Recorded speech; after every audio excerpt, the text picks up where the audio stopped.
ప్రియమైన దేవుని బిడ్డలకు ప్రభునామంలో శుభములు. యోహాను సువార్త 8వ అధ్యాయం 32వ వచనం. అప్పుడు సత్యము మిమ్మును స్వతంత్రులంగా చేయనని చెప్పగా అని చూస్తాం. సత్యమనగా ఏమిటి? సత్యమనగా ఎవరు? సత్యమనగా మన ప్రభువే. ఆయన మనలను స్వతంత్రులుగా చేస్తాడు అని చెప్తున్నాడు. ఆయన వచ్చింది మనలను స్వతంత్రులుగా చేయడానికి. ఏంటి ఈ స్వాతంత్రము? ఏంటి ఈ స్వేచ్ఛ?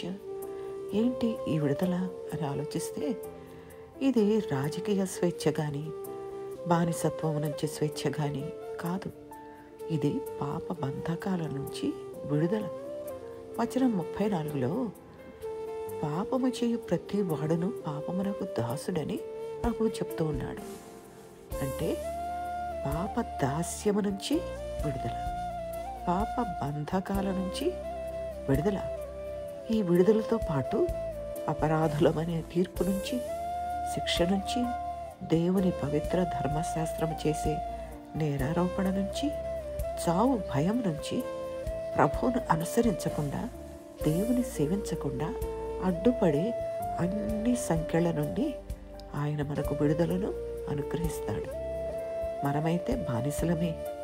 మనకు విడుదల కావాలి. ఆయన ఇచ్చేది ఆత్మ సంబంధమైన విడుదల. మనము సత్యవంతుడైన దేవుని తెలుసుకోవడం ద్వారా విడుదల పొందుతాం. ప్రభువైన క్రీస్తు తన విశ్వాసులను మరణ భయం నుంచి, ఇతర దాస్యాలన్నిటి నుంచి విడుదల చేస్తాడు.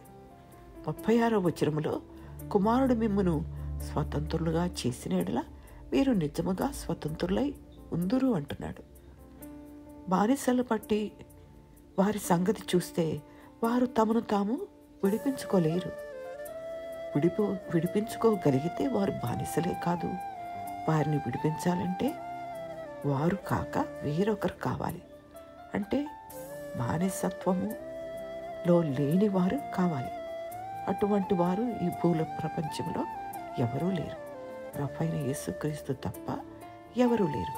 అందువలన ఆయన విడుదల చేసి స్వాతంత్రాన్ని మనకు ఇచ్చాడు, ఇస్తూనే ఉన్నాడు. ఆయన ఆ విధంగా చేశాడు, చేస్తూనే ఉన్నాడు. అయితే ఉచితంగా దొరికిన ఈ రక్షణ, ఈ స్వేచ్ఛ, ఈ స్వాతంత్రాన్ని మనం పొందుకున్నామా లేదా ప్రశ్నించుకుందాం. పొందుకుంటే దేవుని స్తుతిస్తూ ముందుకు సాగుదాం. పొందకపోతే పొంది దేవుని స్తుతిస్తాం. దేవునికి స్తోత్రం.